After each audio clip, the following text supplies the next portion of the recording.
فبأي آلاء ربكما تكذبان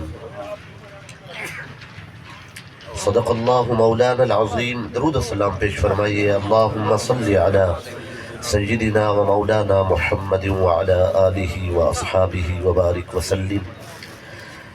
الصلاة والسلام علیک یا رسول اللہ وعلی آلک و اصحابک یا حبیب اللہ. آج کی اصال ثواب کی اس بزم میں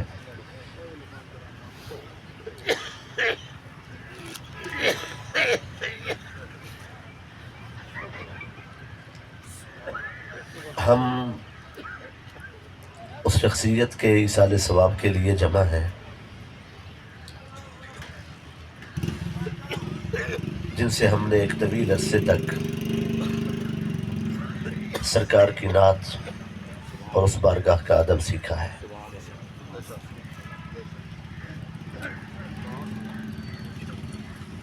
وہ ایک شخصیت تھے، اللہ تعالیٰ نے انہیں بے پناہ صلاحیتوں سے نوازا تھا.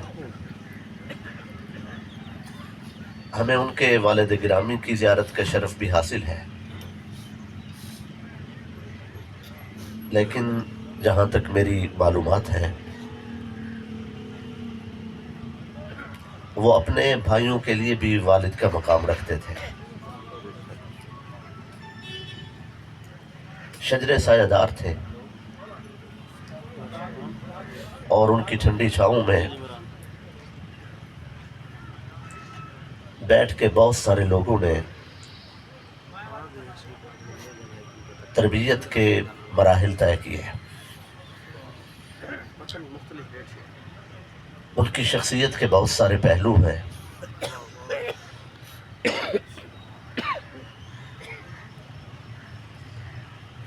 وہ باقاعدہ طور پر ثنا خوان تھے.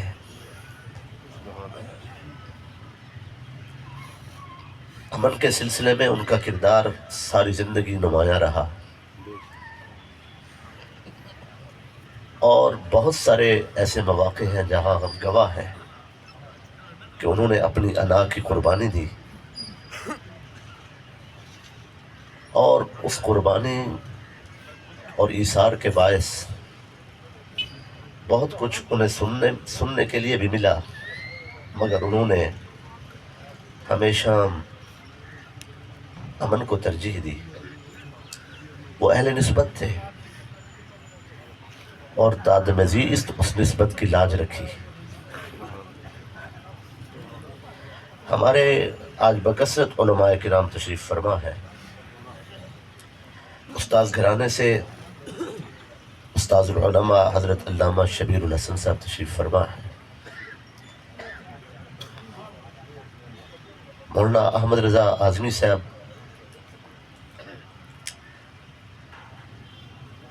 مفتی بھی ہیں، عالم بھی ہیں اور تنظیمی تجربہ بھی رکھتے ہیں، تشریف فرما ہے. اور شہر لیا کا استاذ گھرانہ حضرت حاجی حافظ کریم بخشی رحمۃ اللہ علیہ کے فرزند قاری محمد اکرم صاحب آپ بھی تشریف فرما ہیں. دیگر احباب گواہ ہیں.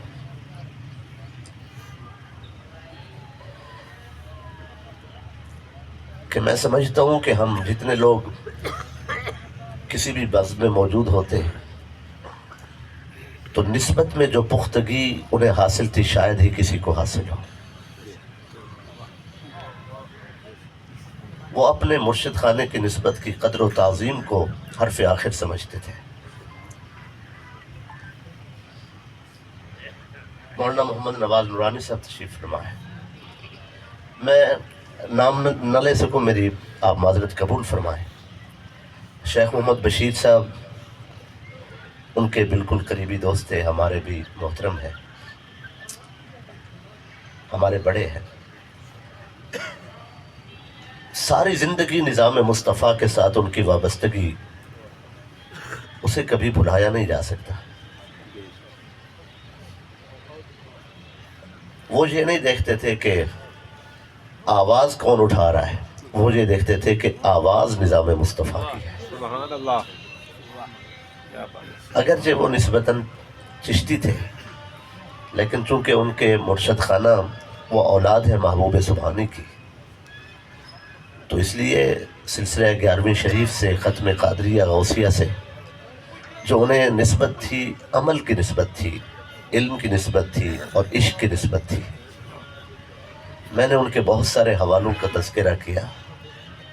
خاندان کی سرپرستی، برادری کے ساتھ محبت، خونی رشتوں کی تعظیم، ان کے لیے قربانیاں، شہر کے لوگوں کے لیے درد، اہل نسبت حضرات کے لیے دل میں فکر اور ہمہ وقت ان کے لیے مصروف رہنا، ثناخوانی، علماء کے ساتھ نسبت، علماء سے محبت، مشائخ سے، اولیاء سے محبت، ان کے لیے شب و روز محنت کرنا، کوشاں رہنا، ایک فعال آدمی کی حیثیت سے، یہ سارے اوصاف اس ہستی میں موجود تھے. اگر میں کسی ایک لفظ میں بیان کرنا چاہوں وہ کون تھے، تو صرف ایک لفظ ان کے لیے کافی ہوگا کہ وہ عاشق رسول تھے. سبحان اللہ فرما دیجیے.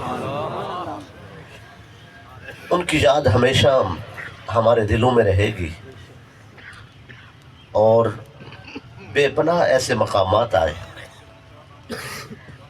کہ جہاں ہم لوگ مشکلات کا شکار ہوئے، تو وہ ایک آدمی تھا، کیا بات ہے، کیا بات ہے.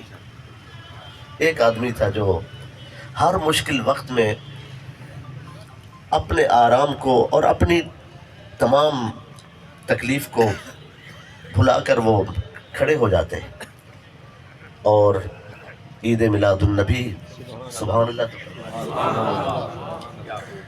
ایک طویل عرصے تک انہوں نے عید میلاد النبی کے مشن کی خدمت کی ہے.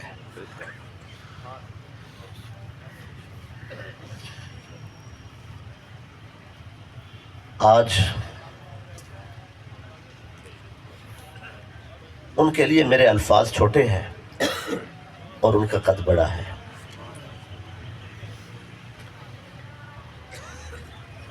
ہمارے خاندان کے ساتھ ان کا جو تعلق تھا وہ شہر کے لوگوں سے ڈھکا چھپا نہیں ہے. اللہ تعالیٰ ان کے درجات بلند فرمائے. وہ بہترین ثناخوان تھے. میں تو یہ کہوں گا کہ وہ نعت خوانوں کے استاذ تھے، نعت خوانوں کی آبرو تھے.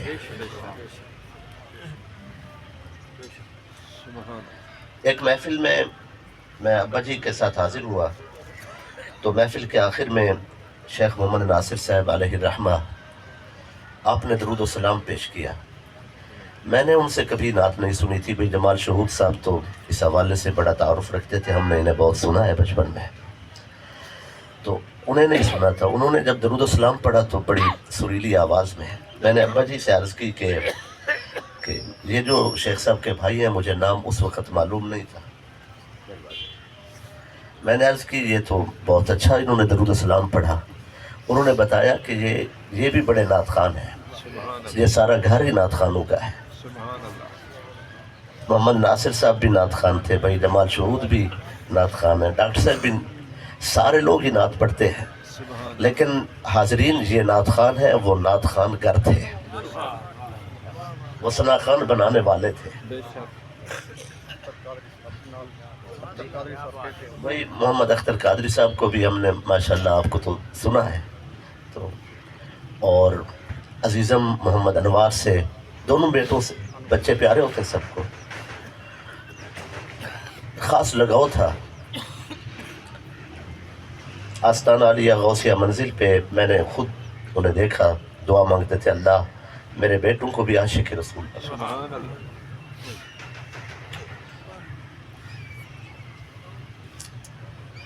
اللہ تعالی ہم سب کو سرفراز فرمائے. وقت بالکل ختم ہو رہا ہے، شہر کا اجتماع ہے اور مصروفیت کا دن ہے، کوئی چھٹی کا دن آج نہیں ہے. مجھے اپنی گفتگو کو زیادہ نہیں بڑھانا، صرف اتنا عرض کرنا ہے کہ شرف الدین بوصیری بادشاہوں کے قصیدے لکھا کرتے تھے. فالج کا مرض لاحق ہوا، رسول اللہ بہت یاد آئے. لا علاج ٹھہرے، وہ جو واہ واہ کرتے تھے وہ گھر کا راستہ ہی بھول گئے۔ بوسیری نے پھر کاتب کو بلایا اور کہا آج سرکار کی نعت لکھتے ہیں۔ پھر نعت شروع ہوئی نماز فجر کے بعد۔ 165 سے زائد اشعار لکھے ایک ہی دن میں، فجر سے عشاء تک۔ ایک دن میں شاعر نعت کے اتنے اشعار بالعموم نہیں لکھ سکتا، یہ الہامی نعت ہے۔ اور شاعری ایک الگ چیز ہے، ایک الگ سلسلہ ہے۔ شاعر کا صرف شعر و سخن ہی شاعری نہیں ہوتا، اس کی ادائیں بھی شاعری ہوتی ہیں۔ اس کے زرخیز ذہن سے جو خیالات پھوٹتے ہیں وہ بعض اوقات بہت بلند ہوتے ہیں اور آسمانوں کے اوپر سے وہ اترتے ہیں۔ میں نے عرض کیا ہے کہ 165 سے زائد اشعار لکھے۔ عشاء کے بعد ایک فالج زدہ، ایک دکھی شخص، ایک امتی، بوسیری شرف الدین علیہ الرحمہ، آپ سو گئے اور قسمت جاگ اٹھی۔ سبحان اللہ فرما دیجیے۔ پھر وہ آئے جن کے آنے سے رنگ بہار آتا ہے، پھر وہ آئے جن کے آنے سے رونق بہار آتی ہے، پھر وہ آئے جن کا آنا ہی شفا ہے، پھر وہ آئے جو سراپا برکت ہے، پھر وہ آئے جو بخشش کا سامان ہے، پھر وہ آئے جو نجات کا راستہ ہے۔ نعرہ تکبیر، نعرہ رسالت، نعرہ تحقیق، نعرہ حیدری۔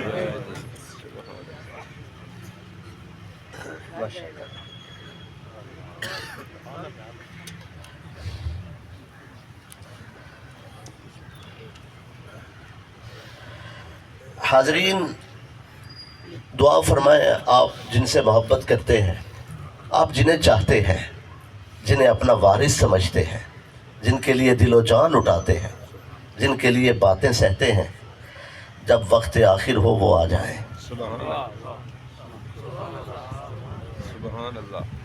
آپ کو سبحان اللہ کی اجازت ہے؟ حاضرین، شرف الدین بوسیری رحمت اللہ علیہ نے نعت لکھی بعد از عشاء محو